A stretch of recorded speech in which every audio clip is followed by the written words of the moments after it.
Today I want to proceed with this teaching that I'm currently busy with, and the teaching is about the altars and the gates. This is extremely important because I want to give you a tool today, saints, that you can come free forever and ever. I have enough boldness to tell you after 13 years in healing ministry, where God the Mighty, Holy Spirit raised me up for a time like this, and in the audible voice, I will release it later.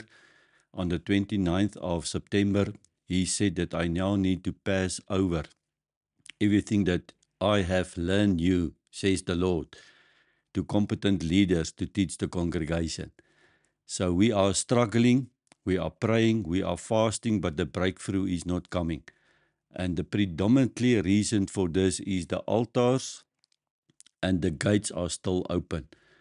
And in the previous recording, we spoke about the altars. Remember, there was an altar of Dagon in the book of Judges. When the Philistines caught Samson, they cut off his hair and he lost his power. And then they worshipped their god Dagon.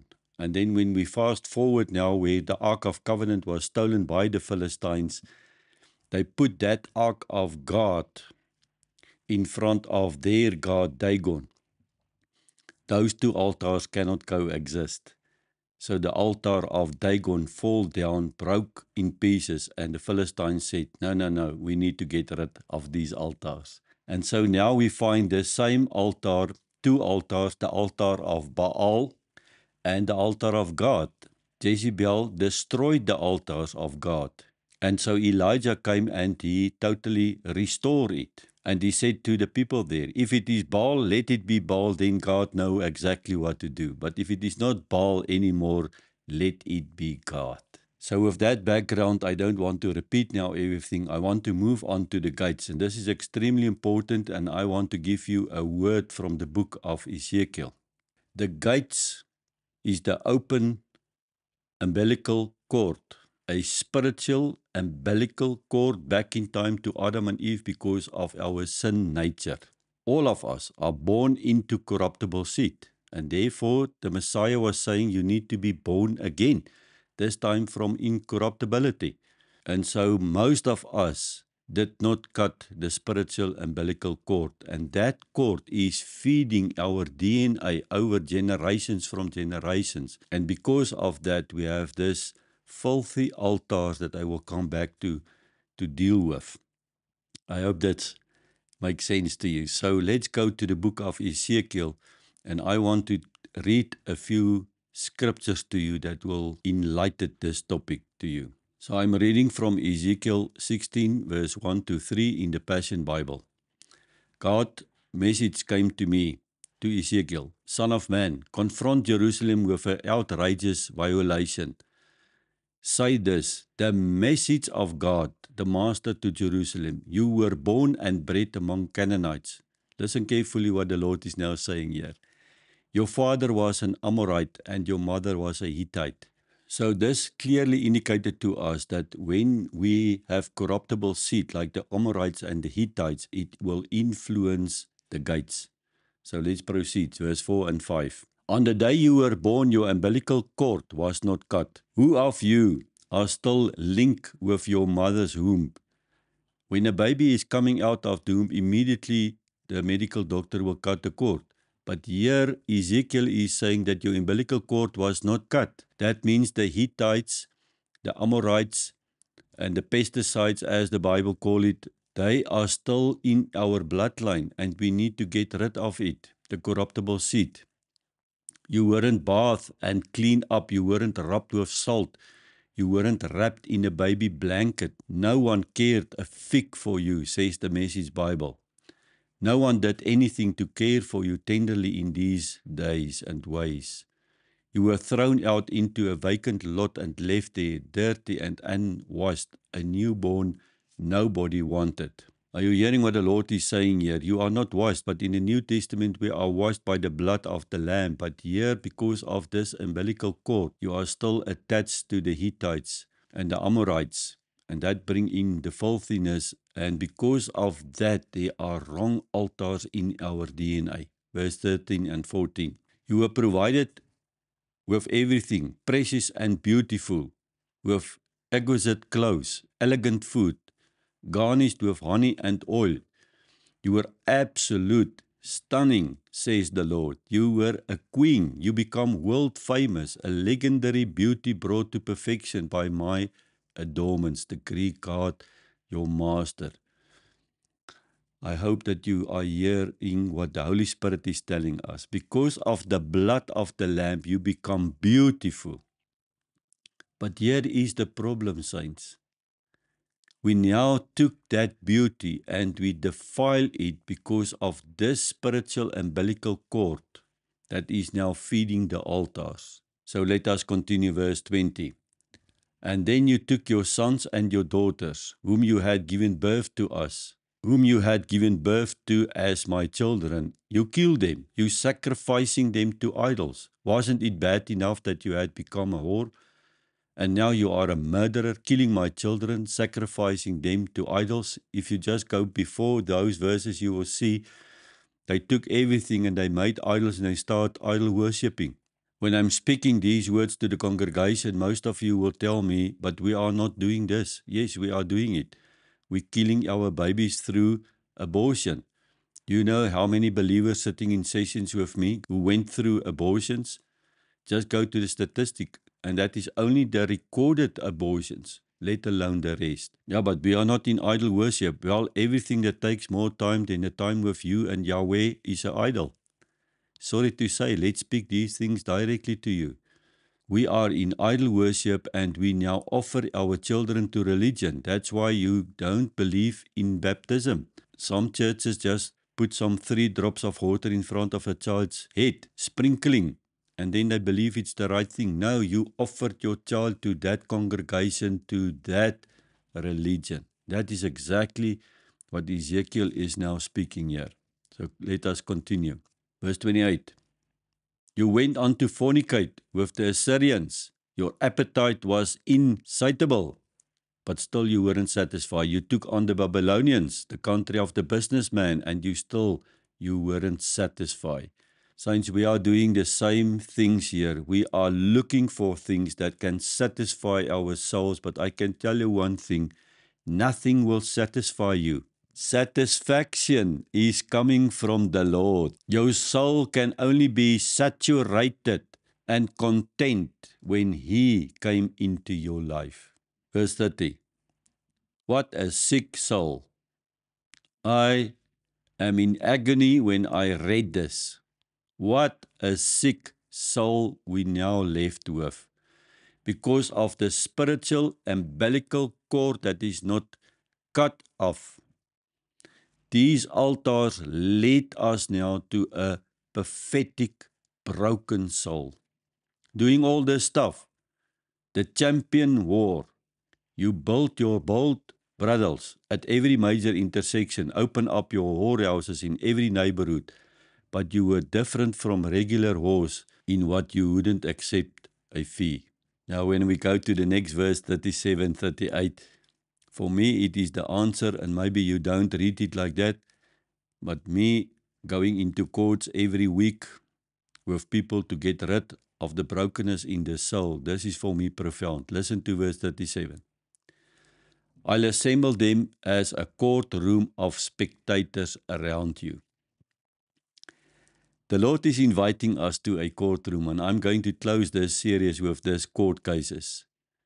We need to go to court to make sure that God Almighty will now cut to get rid of the spiritual umbilical cord. You only can do that by the blood of the Lamb in the court, so that there will be a recording of what is happening, and so He can issue a restraining order to you. In broad daylight, I strip you naked before them. You know, these verses is music in my ears, because the moment I'm reading it, I hear different things because of my background in the healing ministry. I strip you naked before them. I strip you naked before them. When the Lord is saying, I strip you naked before them, what does it mean? He put everything in darkness in front of us in the court case, and He stripped us naked so that you can come clean. Isn't that good news for you? Then I'll sentence you to punish for all the adultery women and murderous women. I'll give you a taste of my wrath. Verse 45. 44. Verse 44. Everyone who likes to use proverbs will use them, like mother, like daughter. Saints, some people don't believe in these things, yet you speak and do like your mother or your father. He is saying, you are daughter of your mother. You wouldn't stand her husband and children, and you are true sisters of your sisters. Who could stand their husbands and children? Your mother was a Hittite and your father was an Amorite. It is because of this bloodline filthiness where it started in the Garden of Eden, we still carry the corruptible seed. Don't blame your father and your granddad. It is the corruptible seed, saints. And I bring this biblical truth to you so that we can come free. I'm here to help you to come free, that the breakthrough will come free, because God ordained it. He brought these truths to me so that I can help the body of Christ to come free. Just as an introduction now to the next recording, let's go to what God is now saying. Isaiah 45, come and present your case in court. Isaiah 45:21. Isaiah 45:21. Come, present your case in the courts. I want to invite you today. If you don't know how, you may contact with us and we will help you. He said, let the defendant consult one another. Who predicted long ago what would happen? Was it not I, says the Lord, the God who saves the people? There is no other God. Verse 22, turn to me now and be saved, people all over the world. I am the only God there is. Can I just say it again? We're entering now a new 7-year cycle. It's extremely important what I'm saying. Come clean to the Lord. If you did not yet listen to my 5786 series, I highly recommend you to go find it on our YouTube channel and listen through it. It's time to get clean from the Lord. Come, says the Lord. Turn to me. Be saved, people of the world. Come to me and be saved, says the Lord. I am the only God. There is no other one who can save you, and you can come free from me. Verse 23. The promise is true, and it will not be changed. A solemnly promised by all that I am. Everyone will come and kneel before me and vow to be loyal to me. The Lord is inviting us. He is not the accuser. He is the advocate. He presents your case to the righteous judge, the Father, and the Holy Spirit is the most important person in the courts to testify about what is going on in this bloodline. So, saints, let me quickly give you 3 scriptures regarding this, because maybe you don't believe me. You need to now lay down your own selfish righteousness. If you don't do that and apply the blood and appeal to the blood, you lost the case. It's only the blood, it's only the Messiah who can save us. So Hebrew 4:16, therefore, let us come boldly to the throne of grace. When the Lord is saying, come to me, I'm the only God. We as New Testament believers, isn't it profound? There is a throne of grace. Grace upon grace. Paul is writing, the more sin abides, even more grace is there. God just wants to apply the blood on your case so that you can come free. Come to the throne of grace, the Lord is saying, that we may obtain mercy and find grace to help in the time of need. I know most of us are in a time of need. Come to that throne room, the Lord is saying. Romans 7:11, God is the righteous judge. Amen and amen. God, the Father, Yahweh, is the righteous judge, a God who displays his wrath every day. I don't want to go there, but you know about the parable that Jesus told his disciples when a widow approached the unrighteous judge. And eventually that unrighteous judge listened to the case of this widow, and his verdict was in favor of the widow. Carefully listen to my words. She never spoke to the accuser. She just ran to the unrighteous judge And so Yahweh was saying, if that unrighteous judge can give you a verdict in your favor, how much more my Father?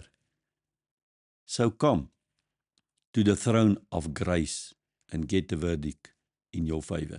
So now Christ is saying, 1 John 2:1, that he will represent us in the court case as the advocate. He is not the accuser. This is extremely important for you. We don't go to courts and Jesus stand there accusing us. No, he defends us because of his blood. Satan built a legal case on your bloodline. He's coming to the courts. While we are sitting here praying, worshipping, fasting and do everything, he's laughing because he's sitting with a legal right in the courts.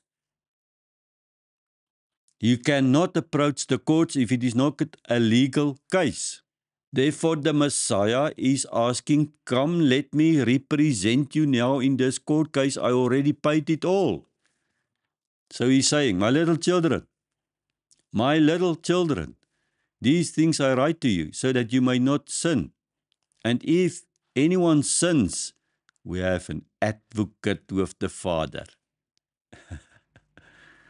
There's your advocate, Jesus Christ the righteous. And he himself is the propitiation for our sins.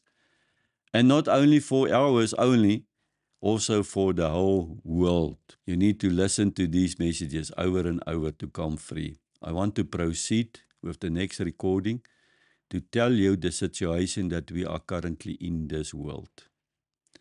And actually, saints, this is a mystery that I'm speaking. I am starting at the end, and I work my way back from the end to the beginning. I could have started at a different place to tell you about the brokenness of the soul, but I started at this place, working my way back, and you will see in the beginning is all about the brokenness of our souls to get healing. So Lord, I bring each and every listener in front of you today with a broken heart, broken soul, fragmented in the soul. Only you can make us whole. And we will approach you as the righteous judge in the throne room of grace so that we can ask for a verdict in our favor, but more than that, that you will also bring a restraining order, refusing that any enemy can come back again to erect the altars. In the mighty name of Yahweh, amen. Purge me of all filthiness like Moses. Breathe upon my rod like Rebecca. Fill my pitcher from the river of life like Samuel. Let me hear you always like Elisha. Open my eyes to